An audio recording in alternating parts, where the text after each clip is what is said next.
forum where individuals give their perspectives on various topics. It's an opportunity to express their viewpoint, their stance, and their angle on justice issues affecting the community and globally. Each episode features guests presenting their perspective on things like climate change, the church, urban farming, and food insecurity, all through a unique faith lens. Come check us out. Give us your perspective.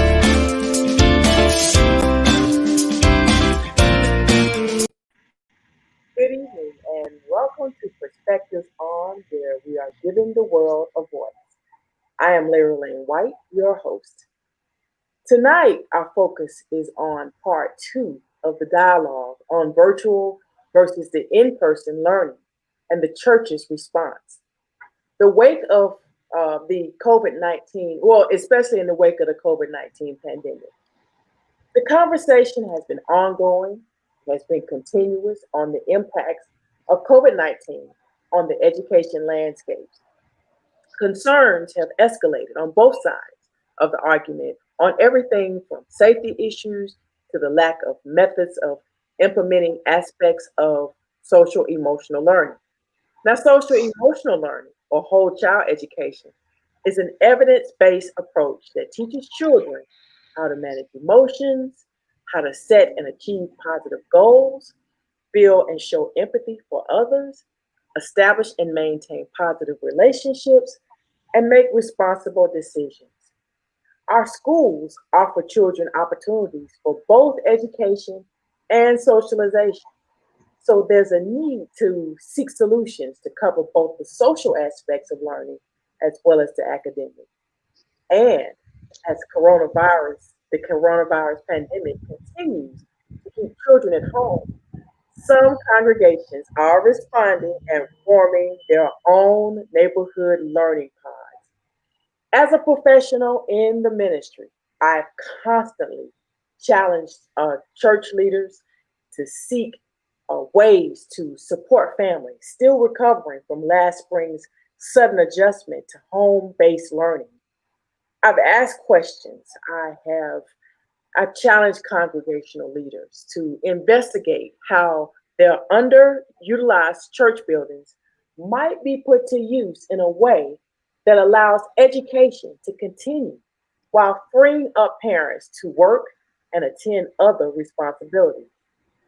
Now, some congregations across the country are responding to this very important issue. In fact, in ways, some have found ways of reimagining children's and youth ministries in some ways that are very amazing. And at the same time, they're serving families and meeting concrete needs. The proposals range from hosting students during online classes to providing study hall space for them to work independently. There are some churches that are embracing this new opportunity. And tonight, our guest tonight, her ministry has definitely played a key role in what we're doing, the very thing that we're talking about in terms of making sure that the churches do their part to keep this education landscape going in a positive way. And I'm going to let her introduce herself, and so that we can, just kind of get right into our dialogue for tonight. No. Reverend, go ahead. Hey, everyone. Thank you, Dr. White, for the opportunity to come and share on Perspectives On tonight. My name is Reverend Dr. Susan Buckson, and I serve as the pastor of Allen Temple African Methodist Episcopal Church in Atlanta, Georgia.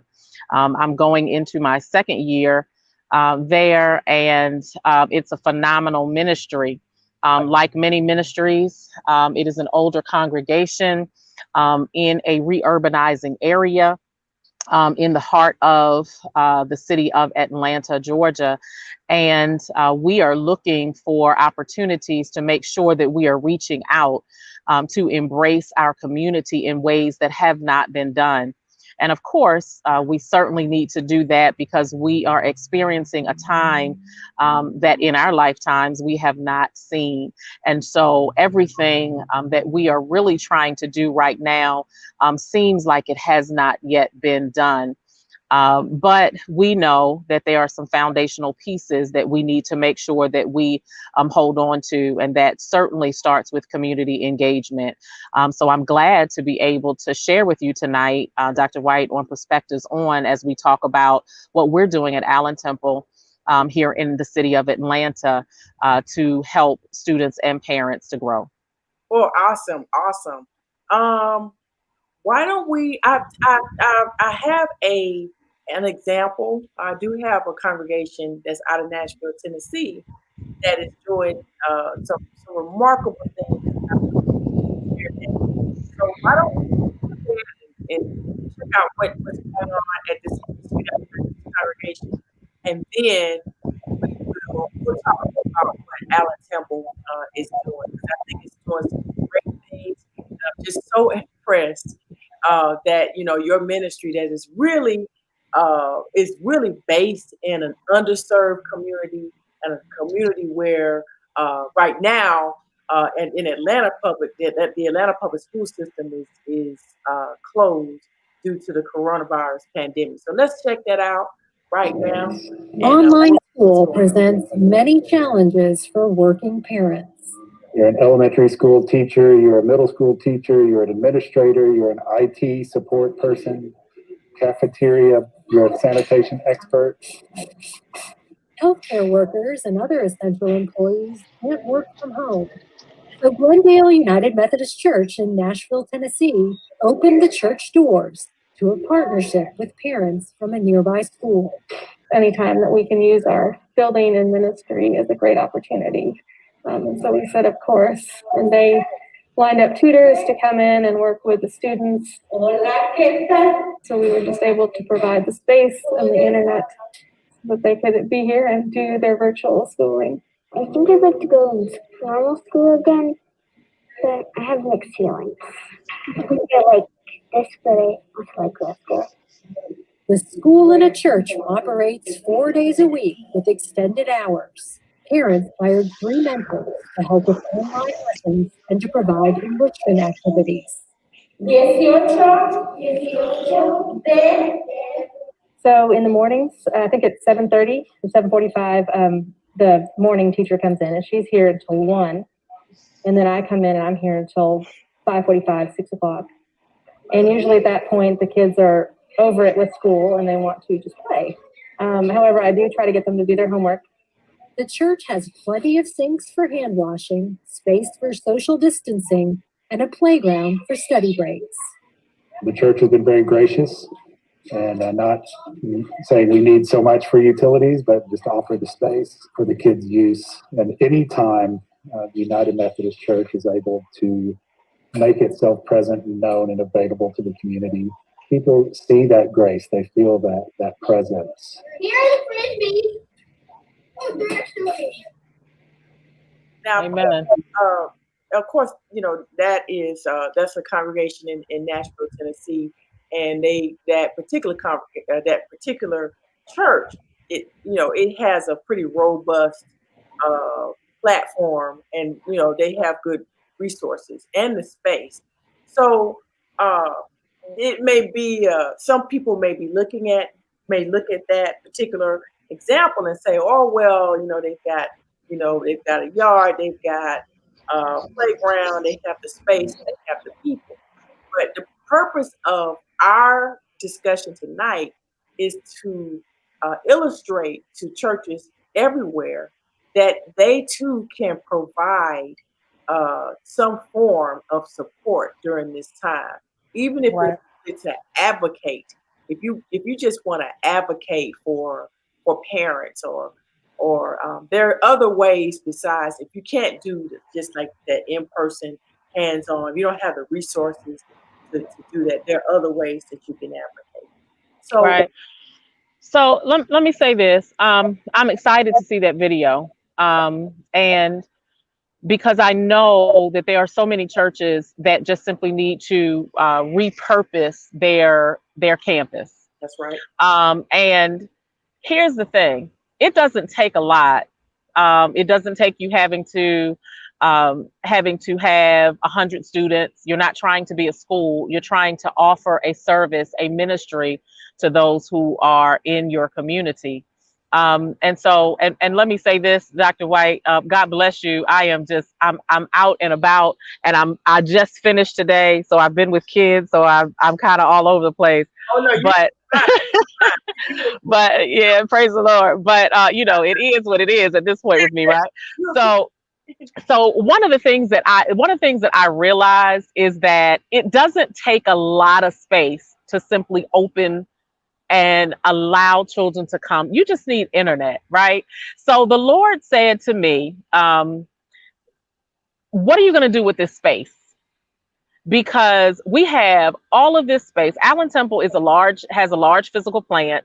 We have 7 classrooms. The largest one can hold up to 50 seated in theater style. We have a banquet facility that can seat up to 600 banquet style. Theater style. And we have a stage. We have a lot of facility, right? But all of that facility was not necessarily being used. And it wasn't being used prior to this either, right? So it wasn't that kind of robust, active, everyday, something going on all the time. Right. But you don't need to have a large space in order to do this. Right. I have taken 2 classrooms, and I am a public educator. I'm a Milken educator, Milken Family Foundation National Honor Teacher. So I'm giving shout out to Milken Education, Milken educators all over the country, and we find a way. We see space, right? We'll throw up a bulletin board. We will, clear out a space, and that's what we do, because we know that children need to have a safe space. So the Lord woke me up and said, okay, children need Wi-Fi, and we need to be safe, right? So our ministry is called Wi-Fi Safe Spaces. Okay. Right? So we are a Wi-Fi safe space. You can go to our website at www.allentempleatlanta.org, www.allentempleatlanta.org, and you can see our logo, you can see our registration process and all of that. It's very simple. It really became simple. And so you don't need a lot of space. I have grass outside. We can run outside on the grass.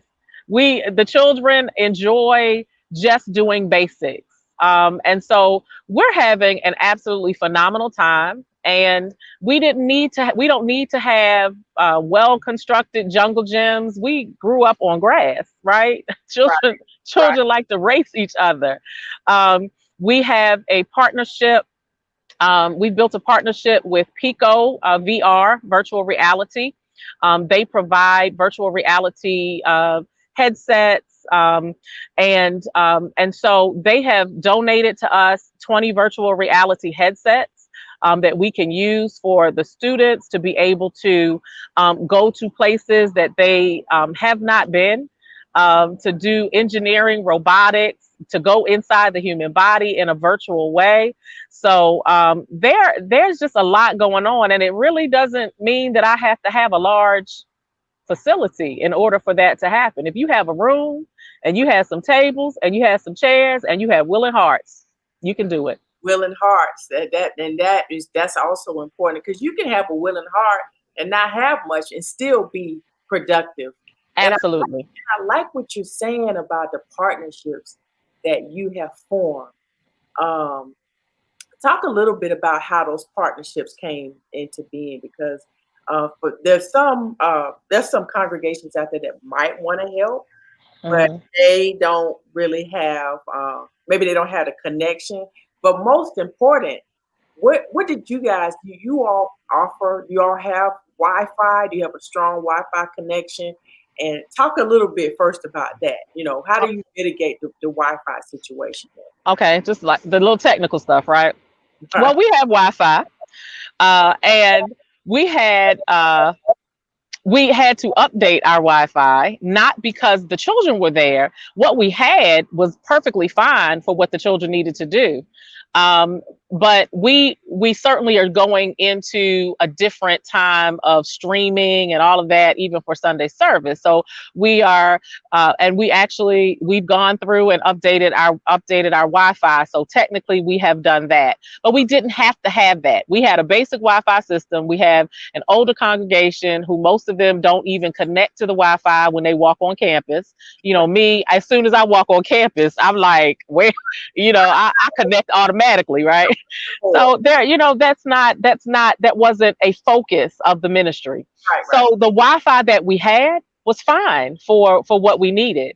And so that was the first thing. We just had to have Wi-Fi. We had that. The other piece was for partnerships, right?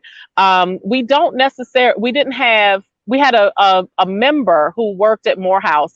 She runs a Morehouse summer program, Sister Sally Sanders. And Sister Sanders used the virtual headsets this summer for her Morehouse program because the children weren't able to come to Morehouse. So every child in that program received a virtual headset, but her program is funded. Right. And so they purchased headsets for every child, mailed them across the country. And so every child was still able to participate in the Morehouse program, the summer program. They've come to our church for services, every summer, basically. And so in order to Sister Sanders is like, well, we're going to do that. And, she has a vision of what's going to happen, right? So she calls her connection at Pico. And Pico said, she's like, now listen, this is our program and we need to make sure that we have what we need for our children to be able to do some bigger and better and greater things in the virtual reality world. She said, and we don't have any money, right? So sometimes there are just companies out there that you need to go to and say, this is where we are. And it's the truth, right? So Pico has donated over $10,000 worth of equipment to us. I mean, that is absolutely phenomenal. Shout out to Logan, right? And I'll tag him in this. I mean, absolute shout out to them for seeing that opportunity. And just do this plug as well, right? The opportunity goes beyond the actual programming that they already have available on the current headsets. Because I see it from a different perspective to be able to use that for our Christian education departments. A lot of the programming, the virtual reality space does not look like us. That's right. You don't see African Americans. And oftentimes if you're going on location, sometimes even those who are presenting, they don't look like us. They may be in a space where we are, but they don't look like us, right? So I see it from a Christian education perspective to be able to actually write curriculum where we are able to take our children into the motherland so that they see the motherland as the motherland is, so that they see us, so that they can go and see, they can go to the Red Sea. They can go to those places whenever they see it in the actual curriculum. So it's built in. I've written that's my degree is in curriculum and instruction. And so I can see how to navigate how to add that piece in from a virtual reality standpoint to the programming. And so our children in our Wi-Fi safe space, like they love to be able to grab the headset and just put it on and try to do some, like right now, most of them are trying to make it through this maze through robotics, right? And that's not something that they normally get to do. And so though the children are day to day with their teachers, and their teachers really don't like us to intervene, right? And I'll explain that, I guess, throughout another question. But though they don't necessarily like us to intervene, there are times when their Wi-Fi goes down. There's times when they're finished class. The first week I realized all of the children are on different schedules. Absolutely on different schedules, different lunch periods. Some of them start at 8, some of them start at 8:30, some don't start till 9:25, but we're open from 8 o'clock to 4 o'clock. And a lot of them are finished by 2 o'clock. Right. So that gives us the opportunity, as we saw in the video, you heard the same thing from from Glendale, I think it was Glendale United Methodist, That's correct. that offers us an opportunity to provide other challenges for them to do study. We are, of course, an AME church, to do Bible-based study, and we're growing. This is where we are right now. Next week, next month, we might be adding something else, and we're getting tighter every day. But we didn't have it all together. We just started. Right. And I like what you're saying about how you tell the story on how that how the idea evolved in your congregation in that support system that you have. But so, what advice then would you give to someone, a church leader that may be out there that might listen to the podcast later on, that may look at this broadcast later on also? And what advice would you give to a church leader that might wonder, well, gee, we don't have the internet, we don't have, we need to, maybe we do need to establish a partnership. What advice would you give them in terms of where to start? Yeah. I would initially say, and I'm going to switch a little bit. Okay. I would initially say, y'all know Dr. Laura Lane does things so much more professionally than I'm doing them right now. I just need to tell y'all that, right? But listen, I would say this: practice what you preach. Okay. Step out on faith. That's it. Step out on faith. Like every one of us has a space. Most of us have Wi-Fi. Step out on faith and put your space and your Wi-Fi together with your CDC regulations and just step out on faith. Let me tell you, the first 2 days, because I'm this person. I'm a leaper. My congregation is like, Pastor, really? I'm like, yeah, like, what are we gonna do, right? So the first 2 days, I'm Monday. I sat there. I was like, okay, nobody's here. Nobody came, right? I had a child signed up, but they were only coming on Wednesday and Thursday, right? Tuesday, same thing, no child. And I'm sitting in the lobby saying, Lord, did you really tell me to do this? Like, for real? Did you really tell me to do this? And God said, of course I did. Right? That's why you're sitting here. That's why you set up the rooms. Just be still, because everything does not happen in the time frame that you want it to happen. But all I'm asking you to do, Susan, is be available. That's it. Step out on faith and be available. It is a challenge to make sure that we have staff. I want to make sure that we at least have 10-1, which is a very good ratio as it relates to, an educational setting, right? But each of my rooms is set up so that they're really only 6 in a room, but they all don't come at the same day. But there will come a time, educators, we know, where everybody will show up. One day, everybody will show up, right? So we have to be prepared for that, right? And we are. People don't always have, you don't always have what you need, but God will send it when you need it. That's all I can say. Step out on faith, practice what you preach. That's God right. will make it happen. Like, leap, take a leap. That's right. And it's a lot of times congregations do focus in on, on the problems, on what we don't have. And so there's a lot of, that does tend to be that focus. And so you would encourage, and just as I would encourage, use what you have. It's just like, absolutely. It's like what God said to Moses. What is it that's in your hand? What's in your hand? That's right. What is it that's in your hand? Absolutely. So definitely use that. Okay. So I know you said what happened in the first couple of days, right?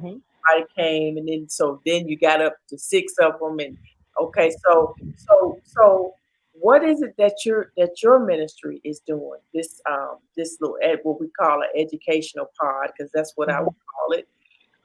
And a lot of people would call it on the educational landscape. But what is it that what is it in your curriculum that you're doing to meet that social emotional piece that children are missing from going to school, going to in-person school? Right. Well, let me say, first of all, they have, as children do, built a camaraderie. So just them being there has built a camaraderie. And we work with them when they're not with their teachers. And that is and it varies. That's the thing that is so challenging about this, right? Mm-hmm. So when children, of course, they have social concerns. But because we are so small, most of them are brothers and sisters together. We've been able to just simply work with them on the basics of, be kind to one another, celebrate one another. We're real excited when they do anything. When I hear a child shout, "Oh, I got 100 on a test," right? So I'm just gonna be crazy. I'm gonna be crazy. I heard one of the teachers say to one of the students today, "You look like you're at school," and I was like, "Yes, that's right." She's in a setting that's familiar. So one, we make things familiar. Okay. Two, we celebrate their gains. We're listening to what's going on in the class, because I'm telling you, the teachers do not want us to be sitting next to the children, engaging the children while the children are learning. Right. And that's okay, because they're in class, right? Right. So we've had the opportunity as well to just see that some of the children have their own SEL classes. So every morning, our high school student, we have one high school student, she has SEL, social emotional learning block. So she's working with her teacher, and they're doing activities, SEL activities every morning.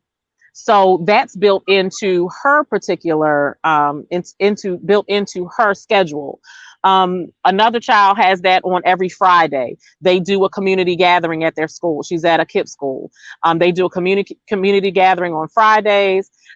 So some of that is also built in, and that's how their school is also making sure that they're connected.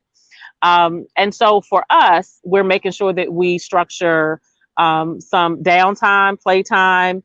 I had them have them doing some body maps, so they're going through and finding things that they like, putting it on their tracing their bodies and affixing it to their bodies, talking about family members they love. And children are excited to get their parent to come down to look at how their body map is growing. Okay. And so that's the challenge. The challenge is how varied everything is during a day. But it's a one room schoolhouse concept that is just coming alive virtually. And let me ask you this. So are they okay? So are the classes is this contact that you're having with the kids? Is this taking place throughout the day, or is it after school? Is it after learning? How is that structured? Your time Right. with the kids structured. So the children come in. Most of them are there. Most of them are there by 9 o'clock. They have breakfast, and they're logged on to their classes.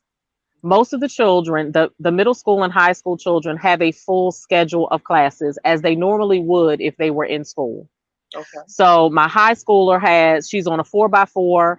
So she has, I believe hers an hour. Her classes are an hour. And so she's working with her teacher. They give them breaks during the class. They give them breaks in between the class. They have a lunch period. And then, so when they have breaks, then we have taught them, this is what you can do during your break. You can pull up a virtual book. We have books in the area. Right now, several of them are reading John Lewis's book March, his graphic novel March. So they can read their own books. They can read books that we have available. That's their time. If they want to play with a VR headset, they're able to do that. We have lunch. Most of them, we've kind of gotten it where they have lunch around the same time. After lunch, several of them go straight back to class. And then they're in 2 more classes. And so usually about 2:00, 2:30 is their downtime with us. And so we're reading, we're following up on homework assignments because parents, we're trying to stay connected with parents. Parents are saying this is what the teacher is saying about what work they've missed. Several of them, what I'm hearing is they've missed assignments from August. So when this first started, it was the connectivity issues, those kind of different things, just getting on and the children getting used to what they were doing. So they're still missing some assignments because, like the high schooler, like this is her transcript. And we have to realize that for our high school students who are doing virtual school right now, they're not just doing fly by night. They have a transcript of grades that will say whether or not they have graduated from high school. Yeah. And so it's not just, log on and see what your teacher wants you to do. Like you have a major, like this is major for them, they have to graduate. So that's the structure. That's basically the structure of the day.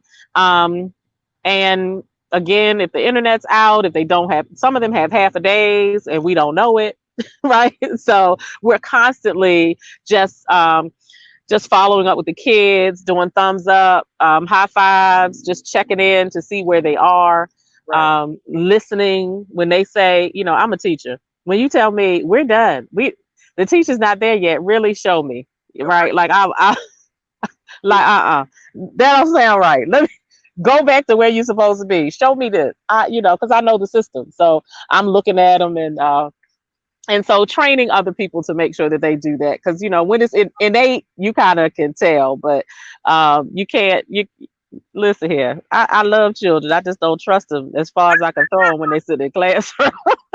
You really can't. I mean, it's a shame to say, but it's hard to trust them right now, especially right now when we talk. Absolutely. Because they can, it's plenty of tricks. I won't say it in case we got some young people listening and they don't know. I won't say what the tricks are, but I'm glad you brought up about the high schooler and having a transcript. Like this is like real. This is like crunch time. They have a transcript, and the further they are along in high school, those juniors and those seniors, they definitely have, there's a lot on the line. Absolutely. So, that brings me to the next thing that I want to talk about, because some students and their parents are have some concerns over how the online schooling would negatively affect their chances into getting into a desired college and university. Now, as a former educator, I know you have a perspective on that, because that's probably one of the things that when you were teaching, that was one of the things that you had to focus on. So give your perspective on this, and how does Allen Temple, the ministry that you have there at Allen Temple, address that issue? Right. Well, we currently have one high school student. She's a junior, and very aware that, of course, the states, not just Georgia, but states have made different accommodations for students in this time. Like we've seen colleges waiving SATs and, different things going on like that. But for parents, it is really critical that my perspective is I need parents to do the same thing. Like I need you to just be consistently looking and in communication. If your child's at a program or sitting in their room, right? Like you pay those bills, right? Like that's not their room. My dad would always say that, no, I just let you stay here, right? So you gotta go in, and especially because we have parents and grandparents, great grandparents who do not really, they may not themselves understand the internet and the tricks that you talked about, right? So it's important that you just keep asking questions. It's important that you don't just take what the child is saying, but that you are doing a different type of communication with parents. In the building, it has always been a challenge to do in mass that communication with parents. You have the parents who are on it.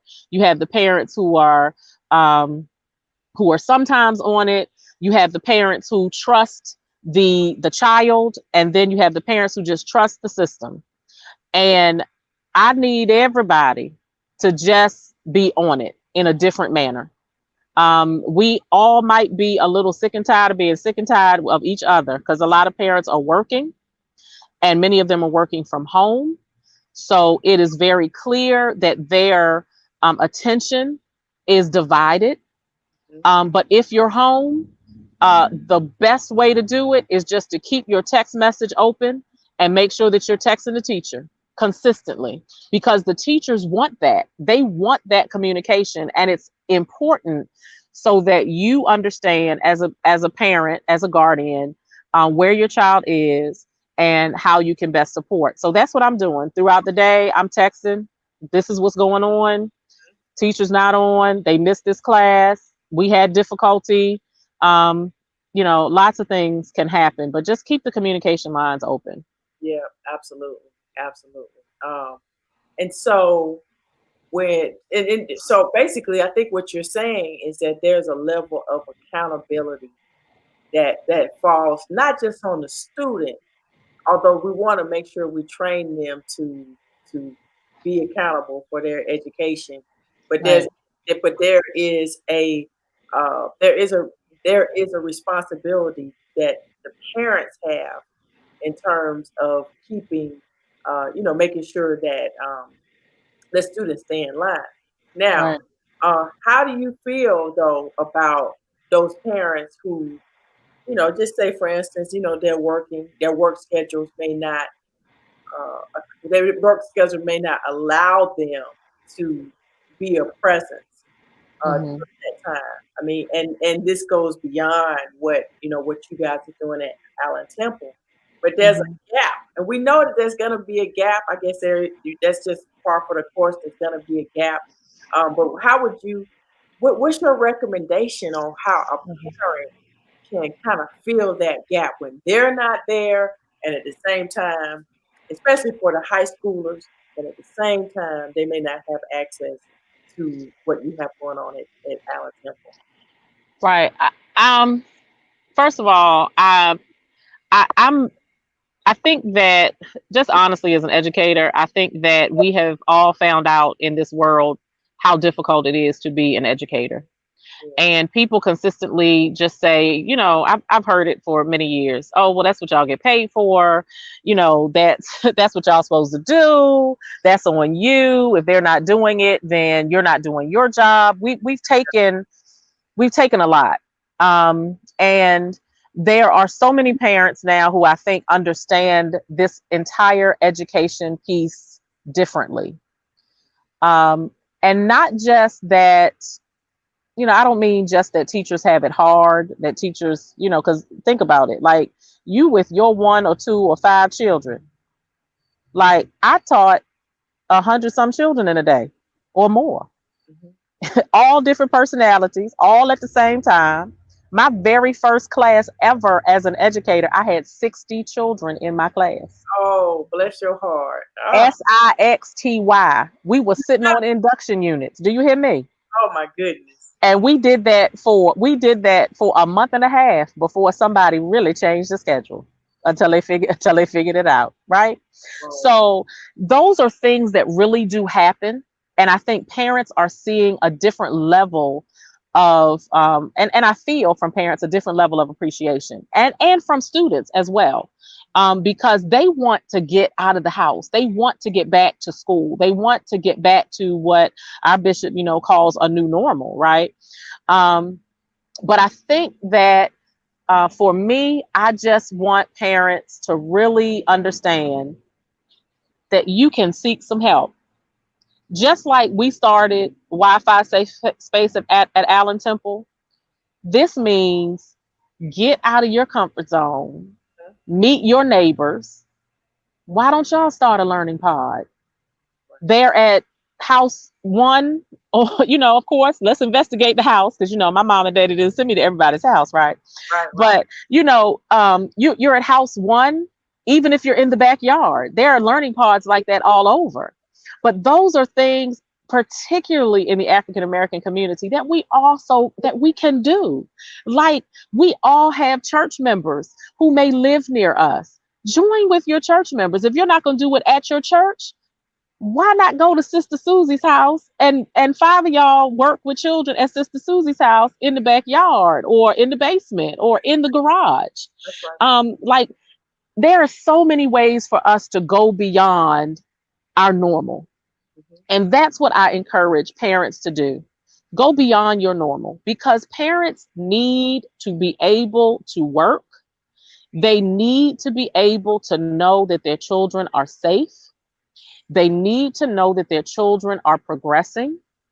And it is our responsibility as the village to allow space for that. I agree totally. I agree. Well, we're going to go ahead and we're going to start, moving toward our close.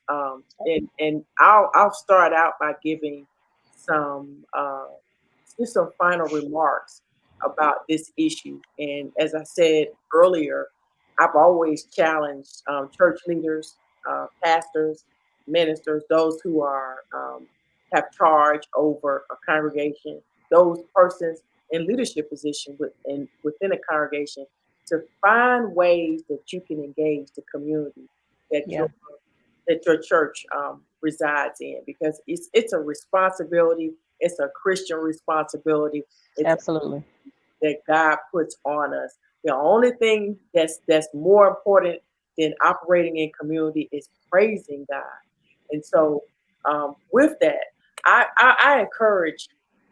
I'm encouraging anyone out there. You may not worship God as I worship God. Maybe you're not Christian, but you have a sense that there is a higher being that's operating in our community. And you have a sense that there's a responsibility that you have, whether you have children or whether you do not have children. There's a responsibility that you have, that you ought to be compelled Yeah, to pay attention to this most controversial issue that's been going on. You can't watch the news without talking about people going back to school. When are they going to reopen the schools? When are they, when does in-person learning start? And all of the problems that's coming with not being in person. So rather than talk about and focus on the issue and on what the problem is, because we're in the middle of a pandemic, let's come up with some solutions that will work. Other than sending our children back to an environment that's potentially unsafe and unhealthy. What else can you do to mitigate the impact? You think about and ask yourself, if how much can you give some time? Can you take time to help a child to learn how to read, to write their name, to add, multiply, and subtract? What is it that you can do to have a positive impact? Because quite frankly, we're all, as they say, we're all in this together. right. This is an opportunity for us to build community. And so, in doing that, we can always, there's always something that we can do. There's always a way that we can be used in a positive. Yeah. Dr. Buxton, do you have any closing remarks? Yeah. And again, thank you so much for this opportunity to share about Wi-Fi safe spaces at Allen Temple, Atlanta. We are just so pleased to be able to stretch our wings to be able to be able to offer this opportunity for parents and for children in our community. And again, go and visit our website, Atlanta spelled out .org. I have, Um, oh, okay, I see you. AllenTempleAtlanta.org. Amen. And just check us out and see the great things that continue to happen at Allen Temple. I'm just blessed to be the pastor there. I'm blessed to be able to serve. I was an educator for 29 years in public education in Baltimore City, in Anne Arundel County, Maryland, as well as Atlanta Public Schools. And I have just found that once you're an educator, you're always an educator. So for all the educators who are out there, you're working in, you're ministering in these churches. Guess what? This is just a different vineyard. I just found a different classroom, right? And so let's do what we need to do. It's in you. Children need us. Children need children need what we have. God gifted us as educators, and it's our responsibility to make sure that we are using our gifts and talents for the edification of God's kingdom here on earth. Absolutely. Absolutely. And before we close, I just want to remind everyone that they can always see us on our website, perspectiveson.org, for more information about what Perspectives On is doing. We have a full social media platform. You can visit us at our website. You can follow us and like us on Facebook, follow us on Instagram, and on Twitter. One of the things that we have coming up in January is our social justice. We will have a social justice camp for children ages 12 to 17. So I'm really looking forward to that, and we'll have more information about that in the coming weeks. So in the meantime, I want to thank you all for listening. Dr. Buckson, I'm very proud of what Allen Temple is doing and setting the example. You guys are carrying the banner for the African American community in terms of being proactive and activating and being active in this very important social justice issue. So I thank you for your presence, and I thank you for your professional expertise. And thank you all for listening. Thank you all for watching. A special thanks to Kisa Public Radios. And as we leave you, please remember those famous words by the Reverend Dr. Martin Luther King, that whatever affects one directly, it definitely, beyond the shadow of a doubt, affects us all indirectly. Good night, everyone. Welcome to Perspectives On, where we're giving the world a voice. We are a faith-based social justice forum where individuals give their perspectives on various topics. It's an opportunity to express their viewpoint, their stance, and their angle on justice issues affecting the community and globally. Each episode features guests presenting their perspective on things like climate change, the church, urban farming, and food insecurity, all through a unique faith lens. Come check us out. Give us your perspective.